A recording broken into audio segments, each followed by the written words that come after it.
What's going on, guys? It's Nando back again with another video, and we're talking likes and dislikes Google Pixel 5-inch. And in my opinion, I feel like the battery life is a low point of this phone. Pixel, something that I think people who are looking into buying the 5-inch Google Pixel should keep in mind. 3.5 hours to 4.5 hours of screen on time for a phone that features stock Android. Supposedly newly improved Doze feature. 4 hours, 3.5, 4.5 hours of battery life is just not that good. Because most often you're getting anywhere from 3.5 to 4 hours of screen on time. The plus 4 hours of screen on time is something that happens here and there depending on how light you're using your phone. Certainly something that I dislike about this phone. The second thing that I dislike about this phone, honestly, is its build quality. Now, when I say build quality, I don't mean that the materials being used are, poor or, could be better, because you are getting glass, you are getting metal. So what I mean by build quality is that it's such a basic looking phone. This phone just looks like a cross between an iPod Touch and some sort of HTC hybrid. Now, some people might like it. Obviously, some people might not like it. I personally like the materials used.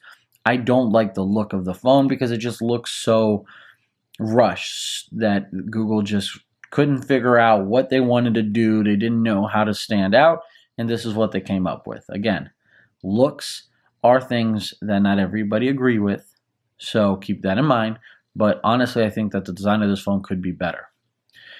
Another thing that I dislike about the Google Pixel, upon using it for almost 4 weeks now, has to be the volume. Now, I understand that it only has one speaker at the bottom, but compared to the OnePlus 3T, that also only has one speaker at the bottom and is $200+ less, the speaker on this phone is just not acceptable. The Google Pixel speaker is just not something that you're really going to enjoy music from. You're often finding yourself cupping the phone, trying to make sure you get the best direction of volume possible. It's just not a very good experience when consuming media. Those three things are the things that stand out to me when using this phone for almost 4 weeks. The battery life, the way this phone has been designed, and its speaker quality is just something that leaves room for improvement. And those are things that some people will probably disagree with, and that's fine. That's what makes this fun. But there are things that make this phone a joy to use. Starting off with software. We already know that standard stock Android is a blessing. It's wonderful. It's just something that, once you experiment and once you use, I don't really find many people arguing that it's not good software or it's not something that brings added value to the table. Because having an Android phone that doesn't lag and having an Android phone that just does and works like an iPhone does is fantastic. So stock Android on the Google Pixel is amazing. They've really, really turned this phone into something that is a joy to use. You're not lagging behind your phone. And I love that because when you have things like the OnePlus 3T that incorporates 6 gigs of RAM, and this phone obviously does not have 6 gigs of RAM, but the software on this phone is so fluid, so fast, so efficient, it's great. I love that. Now, with that software, you got great things that's, again, more likes, such as Google Assistant, the Pixel Launcher. Those are all things that bring value to the table that others and other launchers don't do, or if they do try to do it, it's an imitation that's just not performed as well. Now, I personally never really used Google Assistant that much, not because I didn't like it, not because it wasn't good. That's just not the way I like to interact with my phone. But when I did use it, it was fantastic. It was so great to use something like that, just being able to press and hold the home button. And being able to launch that Google Assistant, ask it weather questions, sports questions, things about what time does this open and this close. And that's only going to improve with time. It's fantastic. Now, one thing or probably, in my opinion, the greatest thing about this phone, and it's probably has been hammered down because many people have talked about it, but honestly, I have to talk about it because it's that good, is this guy back here. That camera is absolutely fantastic. The speed as which this phone takes pictures and the amount of great pictures that you can get with this phone, first time, makes that camera special. You know, we talk about how in today's market, most phones do almost everything comparably the same across the board, right? Great cameras, good battery life, good build quality. And there's things that need to, differentiate yourself from the competition.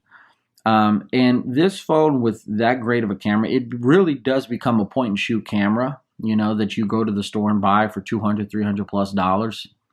And it's that good. I absolutely enjoy just looking at something that I'm interested in taking a picture and just taking a picture and knowing that it's going to have that great quality.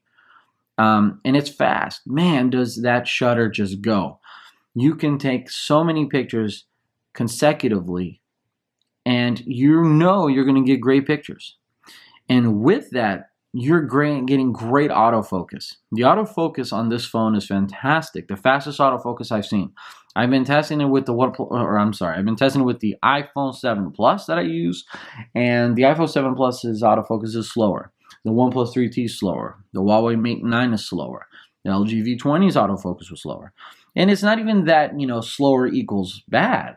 It's just that this snaps into focus quickly, accurately. Whatever you want in focus, it's got it.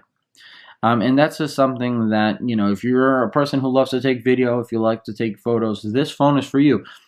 Coming from someone, that I use the V20 that specializes in photographs and videography, things like that, right? This phone trumps it, honestly. It doesn't have all the manual modes that the V20 does, but for someone who wants to just take pictures and take videos, the stabilization on the videos, the brightness in the pictures, the autofocus, it's all there. So that is probably the best thing about the Google Pixel. And I know that applies across the board to the 5.5-inch Google Pixel. And if you're looking for something to do those things extremely well, look no further. The Google Pixel is for you.